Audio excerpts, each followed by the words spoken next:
Hello everyone and welcome back to Squared Away Garage. This video today is specifically for those of you who have bought my intake spacer kits for the Inline 6 engines. I wanted to put this video together to give you some tips to make your installation go smoother. So let's get started.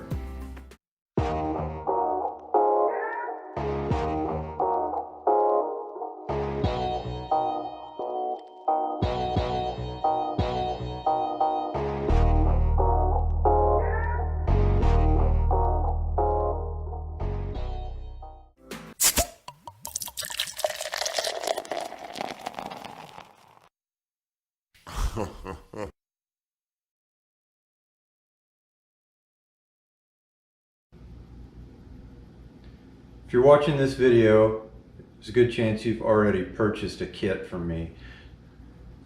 In that kit, you should have received some paperwork that looks something like this. This is essentially a cheat sheet. A lot of the things you're going to see here today are probably listed on here. But this is just some documentation. It's got some part numbers, some suggestions, some things just to try to help to make your assembly go smoothly. If you choose to do something different, that's totally up to you, but I hope this helps for those of you who are trying to do a fuel injection system on one of these old inline 6s. So the first thing we're going to discuss is headers. I prefer to use the Clifford headers. It's just a preference. You can use whatever you want. The advantage to the Clifford headers and what I like is that these are just regular steel. There's no cast here to deal with.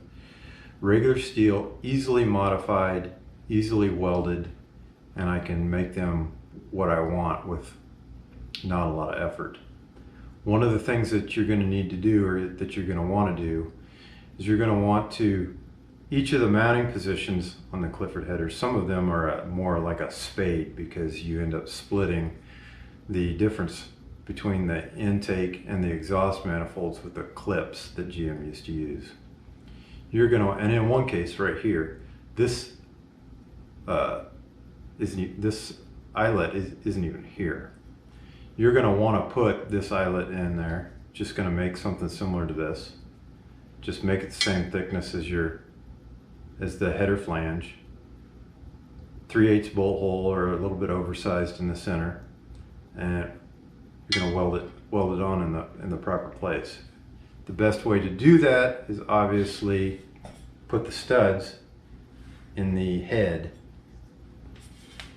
mount the header on the head, put your new eyelet on the stud and tack it in place. Obviously you want to be very careful you're not damaging your head or doing anything, but that's going to be the best way to line that up. Simultaneously, you can take a couple of these and you can cut them in half, and you could use them to complete the eyelets in the rest of the positions on the headers.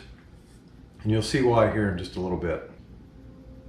While you're thinking about headers and working on possibly a set of Clifford headers, if that's what you choose to use, let's talk about the collector end.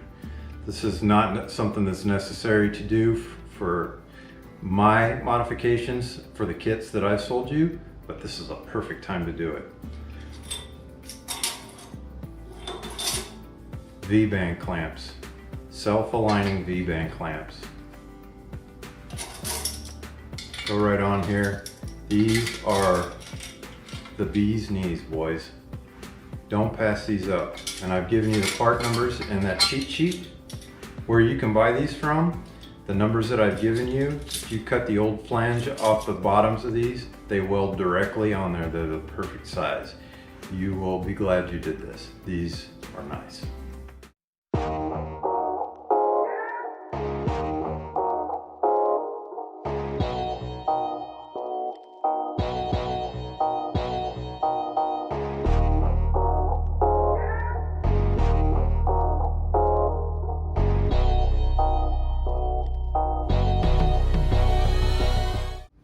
Next, let's talk about these studs. 2.5 inch 3/8/16 studs. That's all you need. They're harder to find than you might think. There is a Caterpillar part number that's available. It's on the cheat sheet. And my choice is these titanium studs.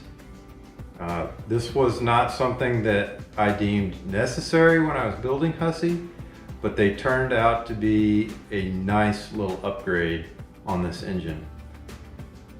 I learned about these by using them on Hussey, how titanium reacts to heat. In this case, when you get titanium hot, most metals expand, titanium doesn't.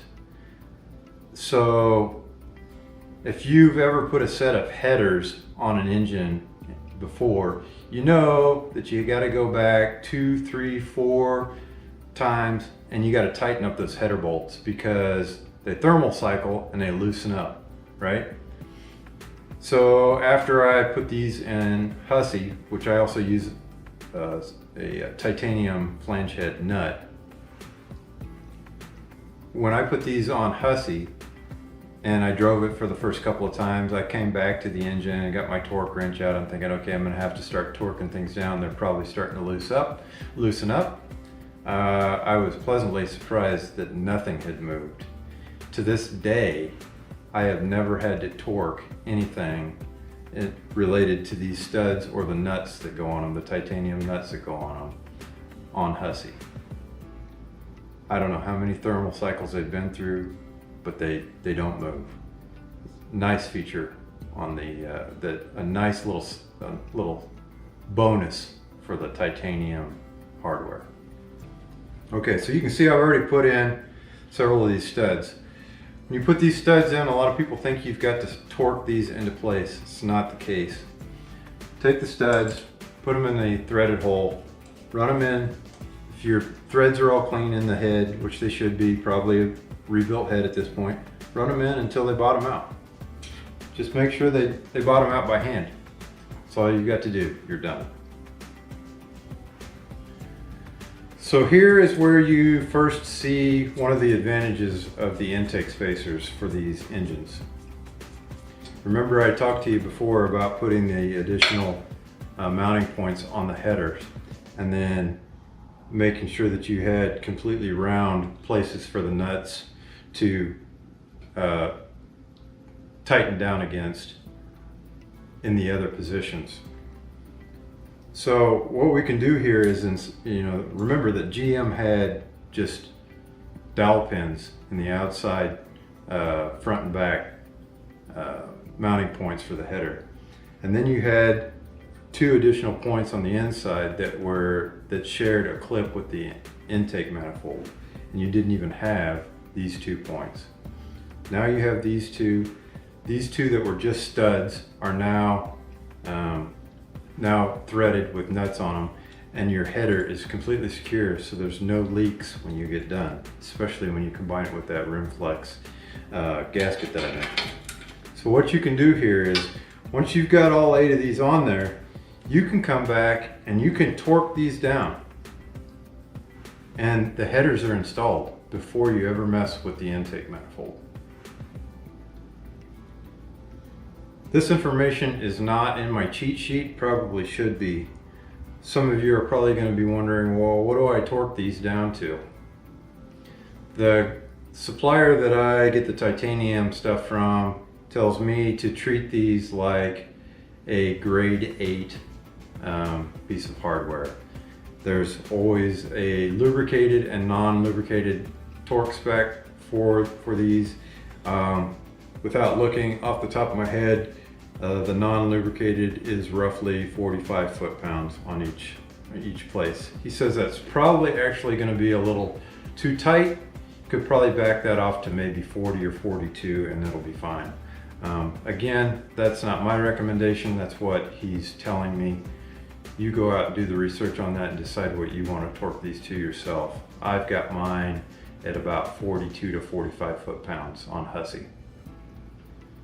Okay, so probably already know that there are 2 versions of the intake spacers that I have available. You have the blank version, which would be for a carburetor or a Sniper EFI or a Phytech EFI, which would be a throttle body that doesn't have a fuel rail. Or maybe Some of you that wanted to do your own fuel rail or own fuel system, but you wanted these blocks, maybe you're going to buy these blanks and you're going to put your own holes for your own injectors and everything on. I don't know. Or the other option is to buy the blocks from me that have the fuel injection holes already in them.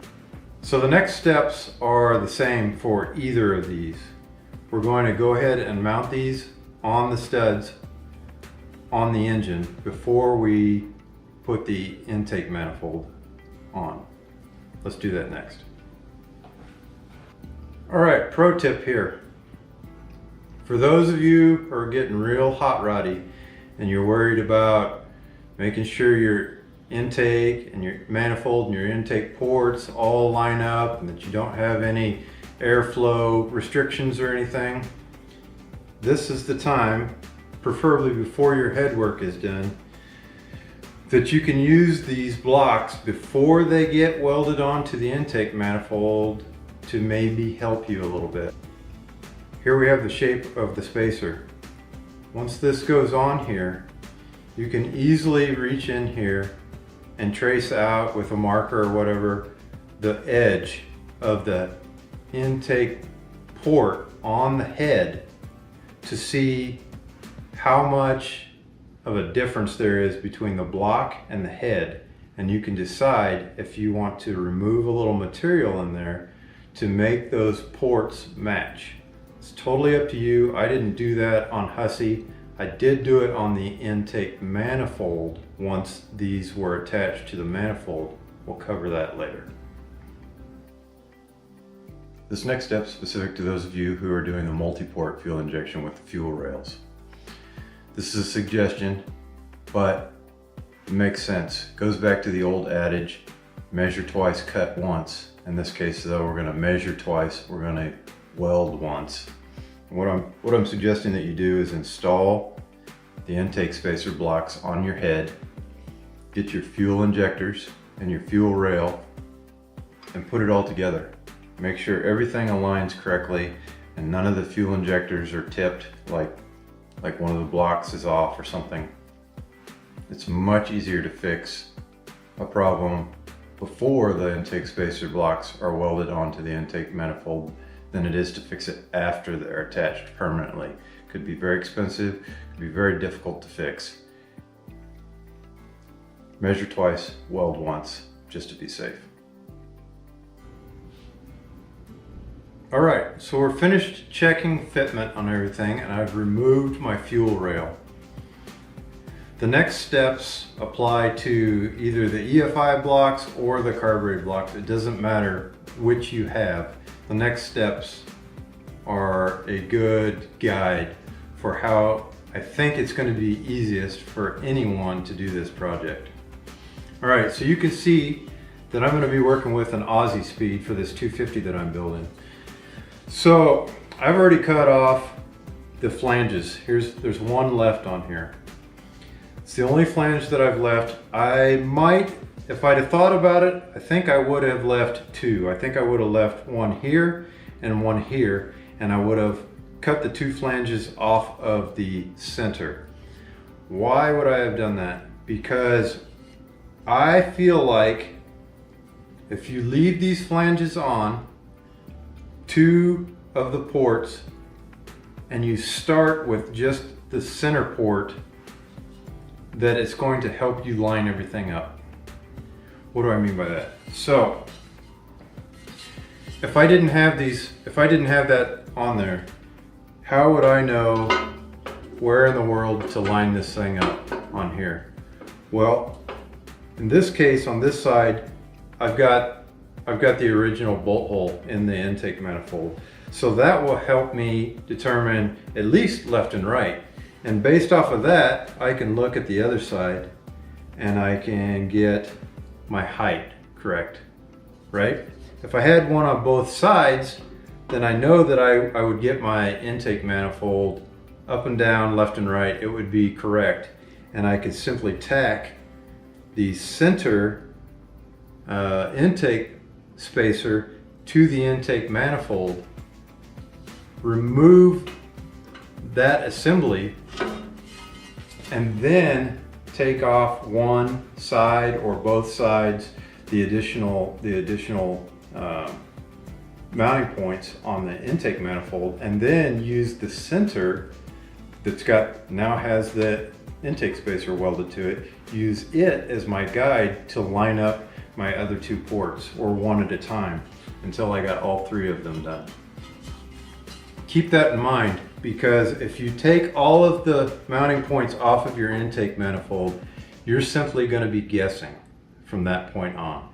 So remember, only take off a couple of them. Probably, in my opinion, start with the center, get it welded onto the intake manifold, and then use the center as your guide for your front and rear ports on the intake manifold. Wanted to take a moment and get in here a little close and show you some detail work that I did. So this is the block that I've been using for most of this video. It's one of my blank spacers. This would be used for a carburetor or a throttle body style fuel injection, like a Sniper or a Fight-Tech or something. So you can see here, these are the blocks that are getting ready to be welded onto this intake manifold that's going to go on this 250 when everything's done. If you notice, I've machined the top off of them. You may want to leave this on there for when you do yours, because someday you may come along and you may decide you want to put a couple of holes in there and put fuel injection on your intake manifold that you've modified. I don't feel like I'm going to want to do that, so I did a little work on the intake spacers, and I also did some work on the intake manifold. Got rid of the beveled surface off of the manifold, cleaned it up. Okay, so what are the next steps? It's time to weld. There's going to be no welding done here in my garage tonight, so the next thing that you're going to see in the video is going to be this head and my intake spacers that I'm going to use for this engine, which happen to be carbureted versions, and this manifold at the machine shop, and we're going to go through the process of welding them together. And then from there, I will show you what I was talking about earlier about using the intake spacers as a guide to figure out how to port your intake manifold.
Okay, pro tip here.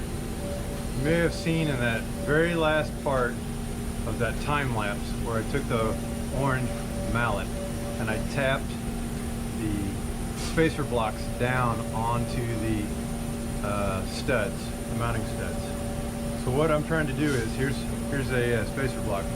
What I'm trying to do is, get this in here a little close. I want that stud at the top of that radius for that through hole. Kind of like that right there, okay? What I don't want is, I don't want them down here or over here to the sides or anywhere else. I want both studs tight against the top of that radius, and what that does, that's going to center the spacer block on the stud and make them even, so you don't have any weirdness going on once this gets welded on. So I've made some little drawings here just as an example, a little better illustration. So this is out of proportion, okay? So here you can see the stud. That's small circle represents a stud. Big circle represents the through hole in the spacer block. You can see that this would offset the spacer block and make it incorrect once you weld it onto the manifold. Okay, so that is wrong. Don't do that. This is also wrong. Here you can see we got one stud up, one stud down. Okay, wrong. Don't do that.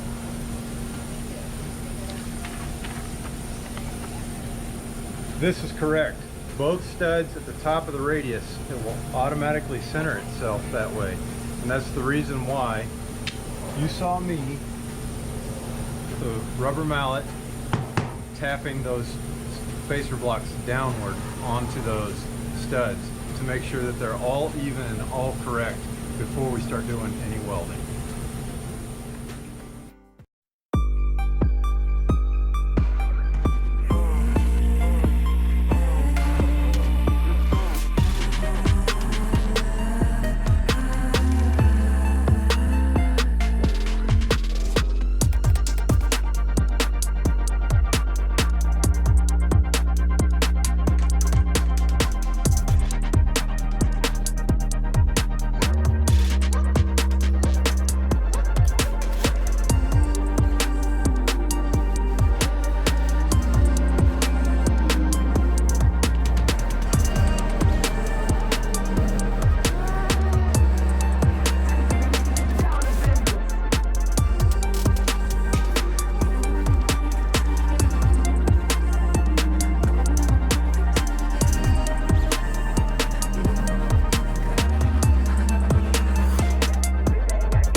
on it to cool off. Yeah. Definitely don't want to pick that up right now. Between my superior prep work and your superior welding, superior product, right? Yes. Oh man, you'll be really happy with that. We're gonna leave that. We're gonna leave that sit there a few minutes, and then Right. then we'll do our final inspection. All right.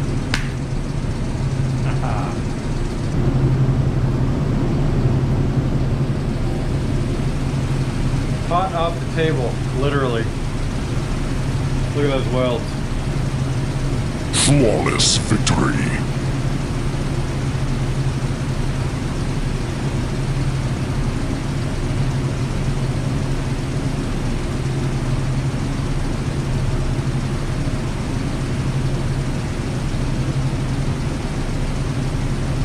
Not even any cleaning work on it yet. Looks awesome. All right, I'm back here at the garage. Welding is all done, complete. Some beautiful welding, by the way. I just can't get over the welding. He's good. You can see I've got a couple X's marked on here. Those are the areas where let me grab one. The flange head nut, back face of the nut, gets over into the weld just a little bit. Let me show you that real quick.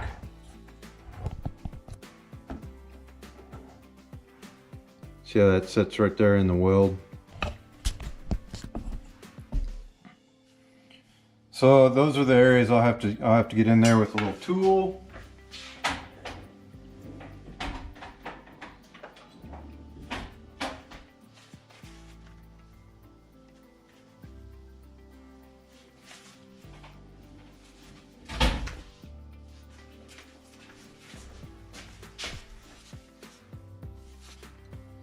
Use something like this, reach in there, buzz that out of there, clean that up. Okay, easy peasy.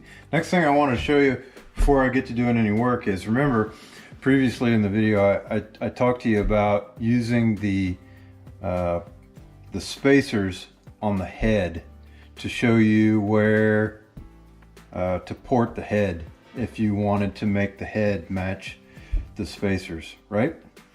Now the spacers are welded to the intake manifold, so now we can look at what do we need to port in the intake manifold, and I wanted to show you.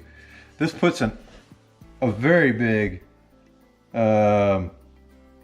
exclamation point, or puts this under a magnifying glass, just how far off the intake manifolds are from the actual heads. At least this Aussie speed.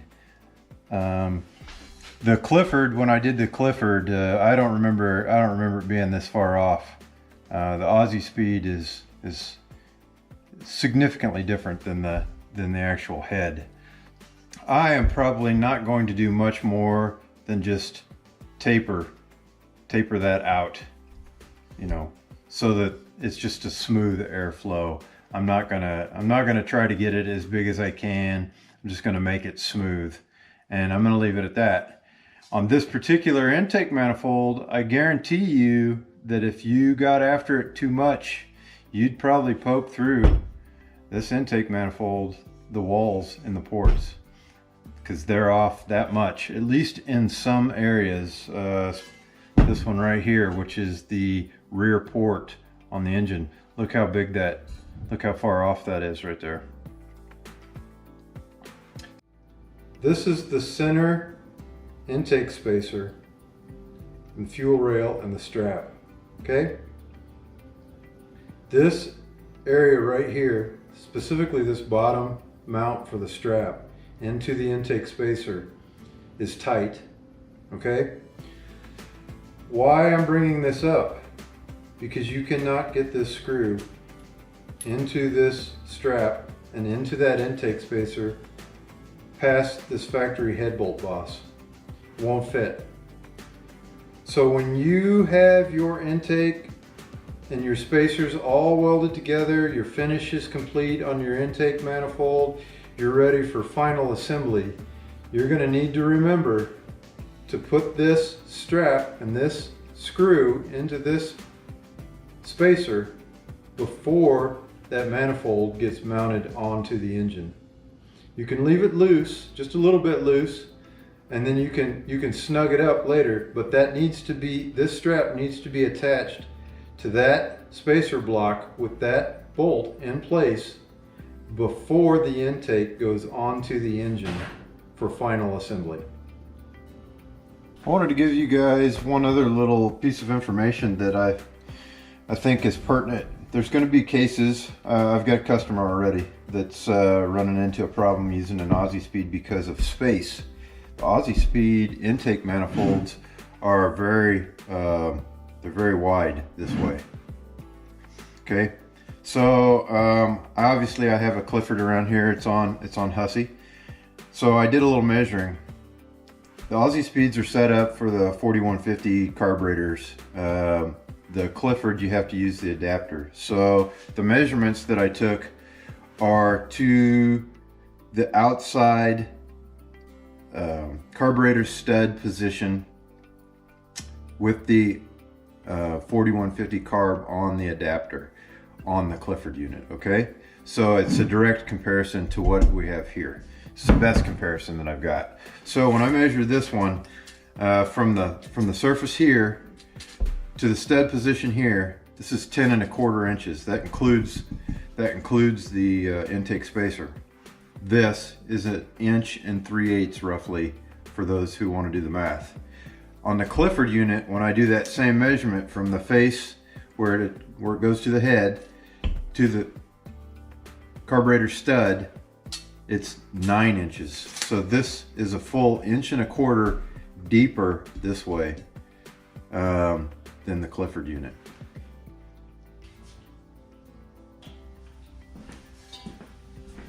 Okay, all your hard work is paying off.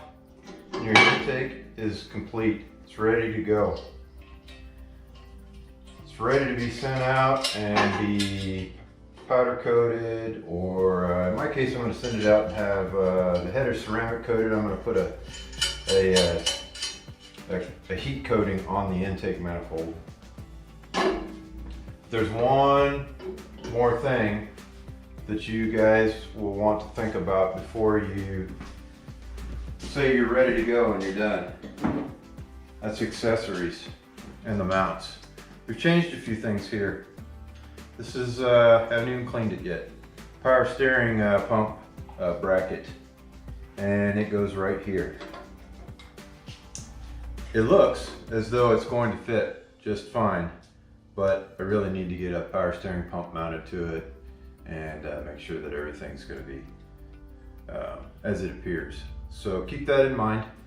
A lot of things have changed. Double check this final detail here before you decide that this is all done and that you don't need to make any further modifications or updates. If you're not part of the GM Inline 6 Facebook page, you might check that out. I put a lot of information on there, a lot of pictures. As I've been doing this video, there's been a lot of pictures going up on there. When I built Hussey, there was a lot of information about Project Hussey while that was going on, and just a good group of guys. Get on there. I mean, we've been discussing a lot of this a little at a time, debating some things. Good group of guys. There's also a few other inline pages that you could find, but that's where I'm at. It's the GM Inline 6 page. You can find me there. If you're interested in these spacers and you're trying to figure out where you can get them, I may have them up on eBay from time to time, but the best way to get a hold of me is probably to contact me at squaredawaygarage@yahoo.com. That's the email, and we'll get you taken care of. Enjoy. Take care.